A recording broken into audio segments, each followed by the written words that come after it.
नमस्कार साथियों, स्वागत है आप सभी का हमारे वाईटी प्लेटफॉर्म संस्कृत से छात्र में।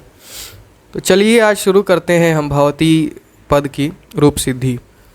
क्योंकि रूप सिद्धि पिछले वीडियो में हमने काफ़ी लंबे प्रकरण में समाप्त करी थी, काफ़ी लंबा समय ले लिया था उसमें, लेकिन इस वीडियो में हम इस रूप सिद्धि को बहुत छोटे समय में कंप्लीट कर लेंगे। ठीक है, हमने वहाँ पर अच्छे प्रकार से समझ लिया है और यह एक अभ्यास, इस वीडियो को एक अभ्यास की भांति लीजिएगा। ठीक है ना। तो भवती की रूप सिद्धि करते हैं। जैसा कि आपको पता है कि प्रश्न कैसे आएगा, है ना। भवती की रूप सिद्धि आपको पता ही है कि प्रश्न आएगा कैसे, है ना।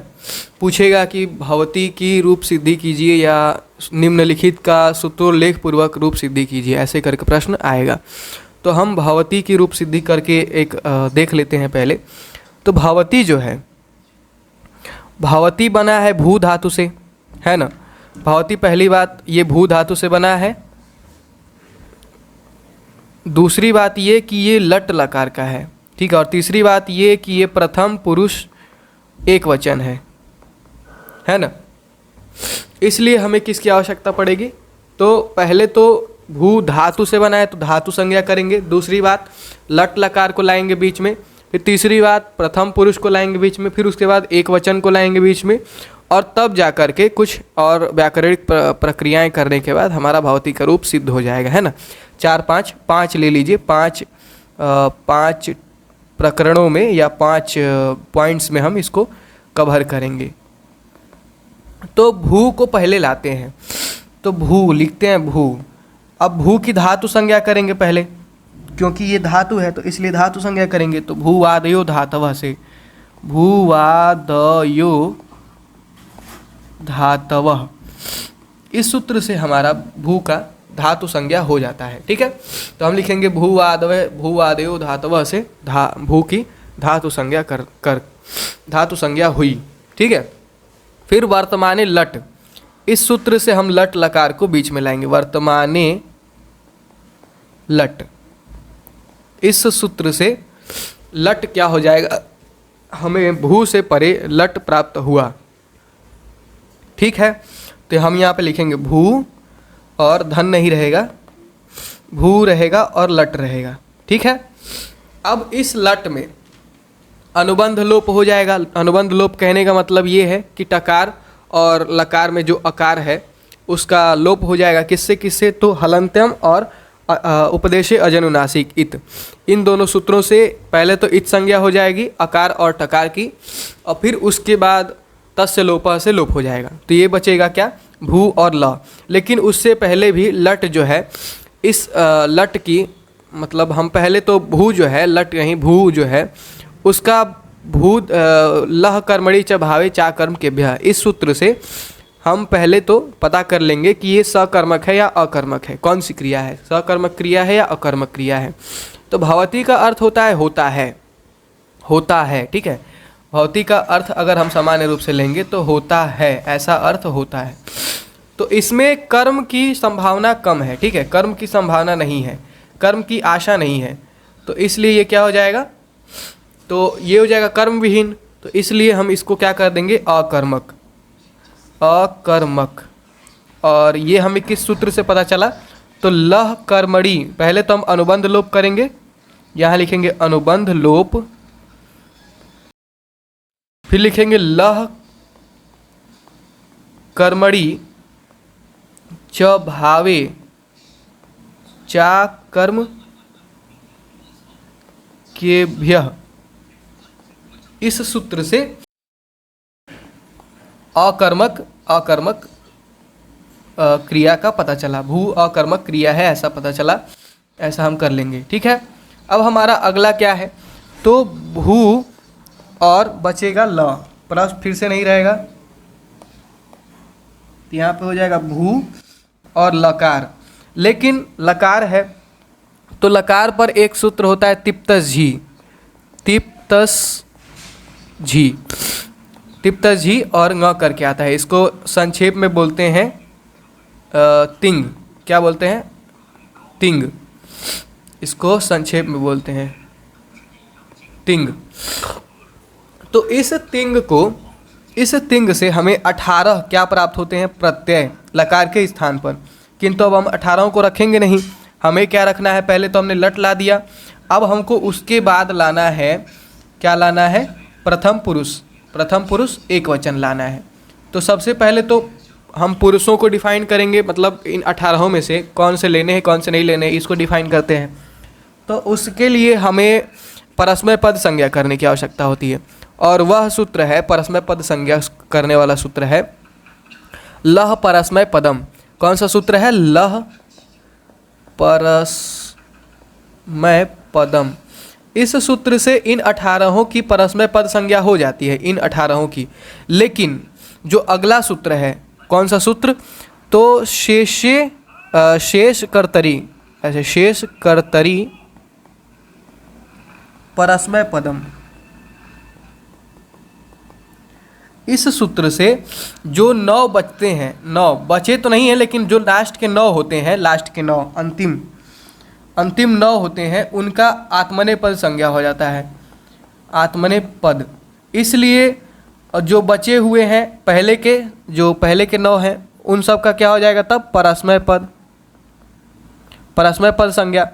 अब आपको ये पता होना चाहिए कि शेष कर्तरी परस्मय पदम जो है वो लह परस्मय पदम, इस सूत्र का एक अपवाद सूत्र है। इसलिए इतना जब 9 आत्मनेपद पद हो जाएगा तो बाकी शेष बचा परस्मय पद होगा। लेकिन शेष कर्तरी परस्मय पदम से सबसे पहले ये 18 परस्मय पद संज्ञा थे, ठीक है। लेकिन जब जैसे ही ये खेल में आया तो लास्ट के 9 आत्मनेपद पद हो गए, और जो शुरुआत के पहले 9 हैं वो परस्मय पद हो गए, ठीक है। तो हमें क्या करना है, अब लट आया है ना, हमारे सामने लट है। तो जब टित आते हैं, अर्थात लट, टित मतलब जो 6 हैं, लट लिट लुट रिट लोट ऐसे करके है ना, लिट। तो इन जब ये आते हैं भू आदि अर्थात धातुओं के बाद जब टित आते हैं, तो हम क्या लेते हैं, परस्मय पदियों को लेते हैं, परस्मय पदियों को लेते हैं, ठीक है। तो इसलिए हम क्या करेंगे, परस्मय पदियों को लेंगे। तो 9 हमें परस्मय पदी प्राप्त हो गए। अब आप इसको अपने हिसाब से लिख लीजिएगा, ठीक है। तो 9 हमें परस्मय पदी प्राप्त हो गए। अब हम क्या करते हैं, इन 9 परस्मय पदियों को लिख लेते हैं। जैसे कि हमारे पास परस्मय पदियों का, जैसे कि तिप तस जी सिप थस थ, तिप तस जी सिप थस थ, मिब वहिंग ऐसे करके है ना, मिप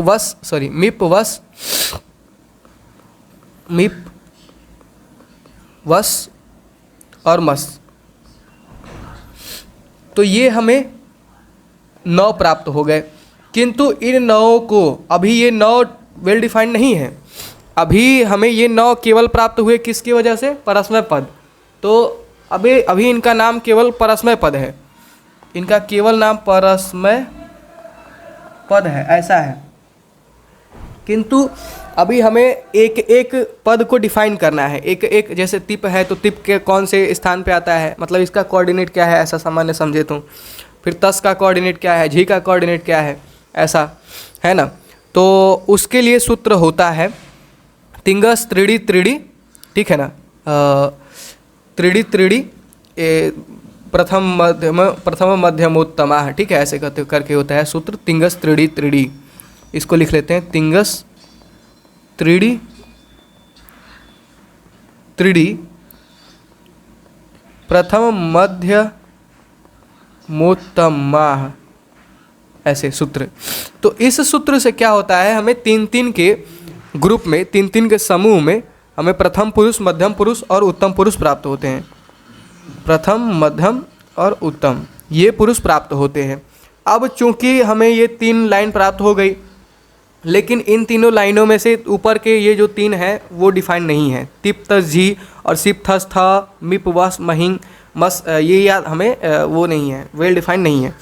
तो अब इसके लिए एक और सूत्र आता है, और वह है कि एक वचन, ठीक है, तानिएक वचन द्विवचन, कैसे है, तानिएक वचन द्विवचन द्विवचन बहुवचन बहुवचन बहुवचनान्येक स है, ऐसे बहुवचनान्येक श।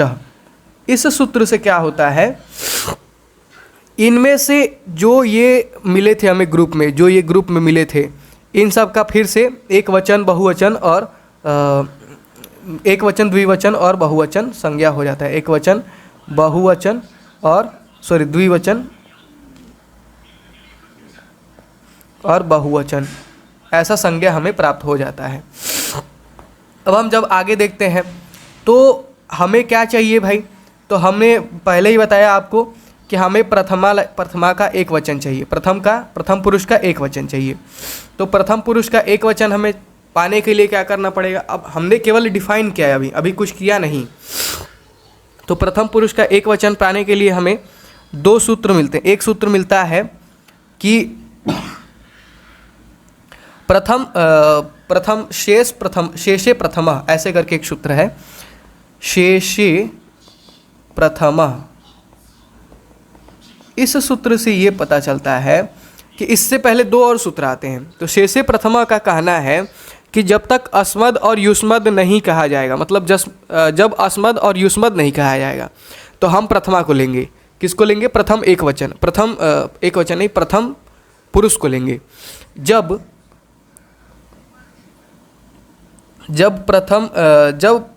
अस्मद और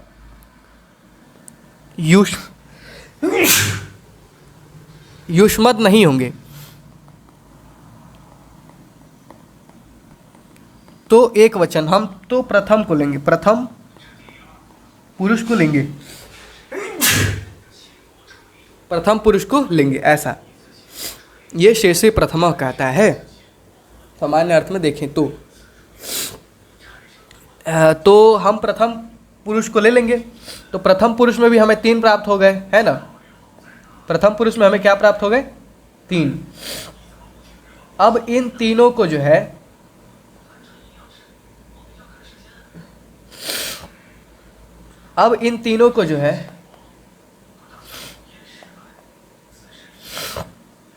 इन तीनों में से हमें क्या लेना है भाई, इन तीनों में से केवल तिप को लेना है। केवल किसको लेना है, तिप को। तो उसके लिए एक सूत्र आता है, कौन सा, कि द्वयेकयोर द्विवचनैः एक वचन, द्वयेकयोर द्विवचनेक वचनः, ठीक है, ऐसे करके सूत्र आता है, द्विवचनेक वचने। तो इस सूत्र से हमें एक वचन की विवक्षा प्राप्त होती है, ठीक है। तो इस सूत्र को भी लिख लेते हैं, द्वयेकयोर द्विवचनेक वचने।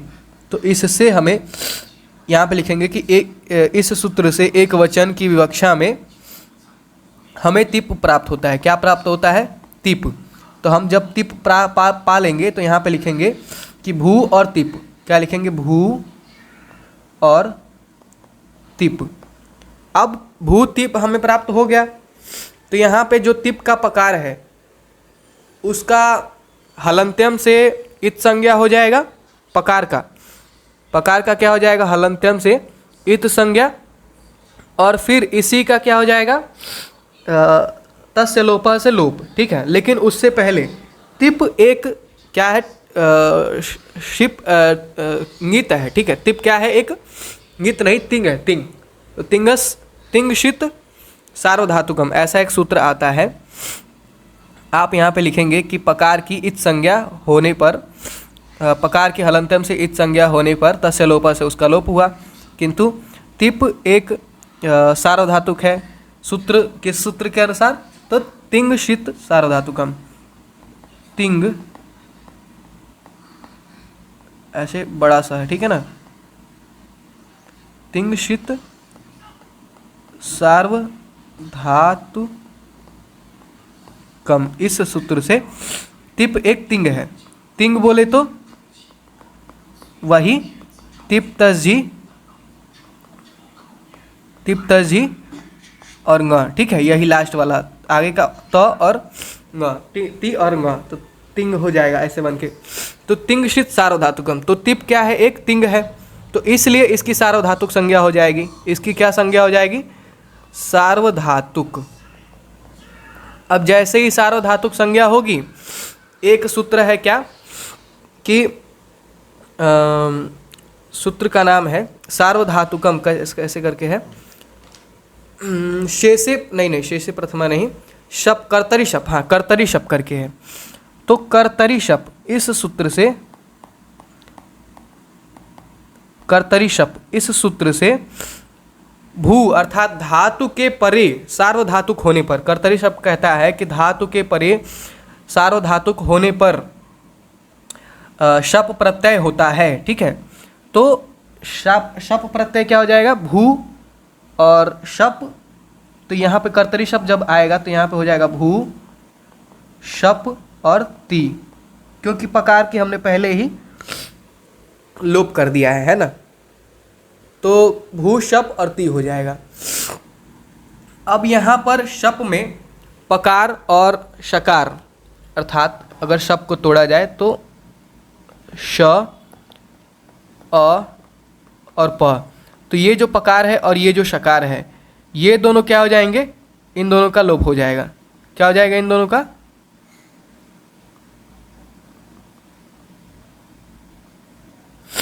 इन दोनों का क्या हो जाएगा, लोप हो जाएगा।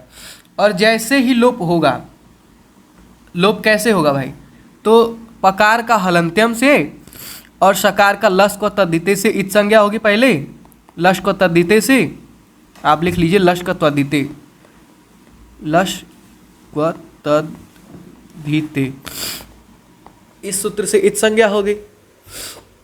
और जैसे ही इत संज्ञा होगी तस्य लोपा से लोप हो जाएगा। किससे, तस्य लोपा से लोप हो जाएगा, तो केवल बचेगा अ। लेकिन उससे पहले भी शप क्या है, शप एक सार्वधातुक है। किस प्रकार से, किस सूत्र से, तो तिंगशित सार्वधातुकम, तिंगशित सार्वधातुकम से शप जो है वो शित है। क्या है, शित। तो इसलिए शप एक सार्वधातुक होगा, तो शप का नाम क्या हो जाएगा, सार्वधातुक। नाम ही केवल रख रहे हैं हम, सार्वधातुक हो जाएगा। और जैसे ही सार्वधातुक नाम होगा तो फिर से कर्तरी शप आने लगेगा, ठीक है ना, कर्तरी शप क्या हो जाएगा, फिर से आने लगेगा। लेकिन कर्तरी शप आएगा तो भाई शप अपने साथ लाएगा। अब लेकिन यहाँ पे शप पहले से ही है, तो इसलिए हम शप को पहले फिर नहीं लाएंगे। तो इसलिए क्या करते हैं हम, सार्वधातुक होगा तो, लेकिन कर्तरी शब्द का इस बार कोई नाम नहीं रहेगा। इस बार कर्तरी शब्द जो है वो कहीं और रह जाएगा। सार्वधातुक हो गया इसका नाम शब्द का। तो अब एक और सूत्र आता है कि सार्वधातुकार्ध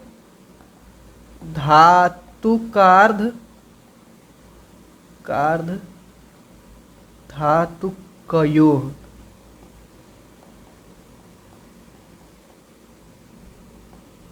ऐसे करके आता है, ठीक है।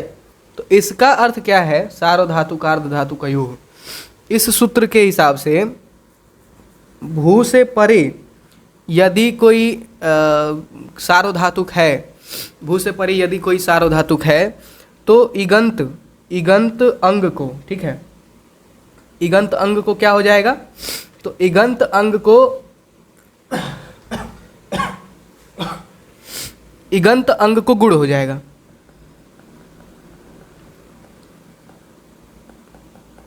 इगंत अंग को गुण हो जाएगा। क्या हो जाएगा, गुण। अब इगंत अंग क्या है, तो इकार है, उकार है, रिकार है, रिकार है, ठीक है। तो ये क्या है, इगंत अंग है। तो इसलिए भू जो है, भू में इगंत अंग को गुण करेंगे जब, तो स्थाने अंतरतम से ओ आता है, ओ उसके स्थाने अंतरतम से आता है भू के जगह पे, भू के उकार की जगह पे। तो ये हो जाएगा भो, और फिर शप में से केवल बचा था अ, है ना, और फिर ती। तो ये हो जाएगा भू, भो, अ और ती। तो इसमें से ये जो है ओ और अ, इन दोनों का एचो अ य वा या वह, इस सूत्र से ओ और अ की जगह पे, मतलब ओ और अ जब मिलेंगे तो ओ की जगह पे क्या हो जाएगा, अव हो जाएगा। क्या हो जाएगा, अव, ओ की जगह पे होगा।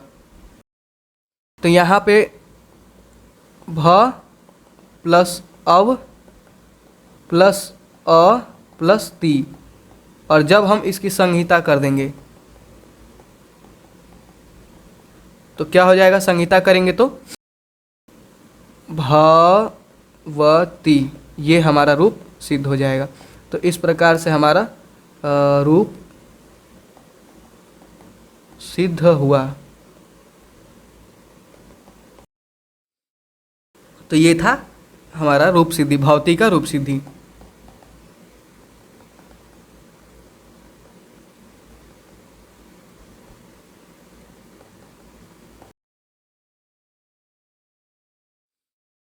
ये हमारा रूप सिद्धि था। आपको ये वीडियो कैसा लगा आप कमेंट करके हमें ज़रूर बताइएगा, और फिर मिलते हैं किसी और टॉपिक पे। तब तक के लिए हमारे साथ बने रहिए। जयतु भारतम, जयतु संस्कृतम, जयतु भारतस्य संस्कृति। जय श्री राम, जय हिंद, जय भारत।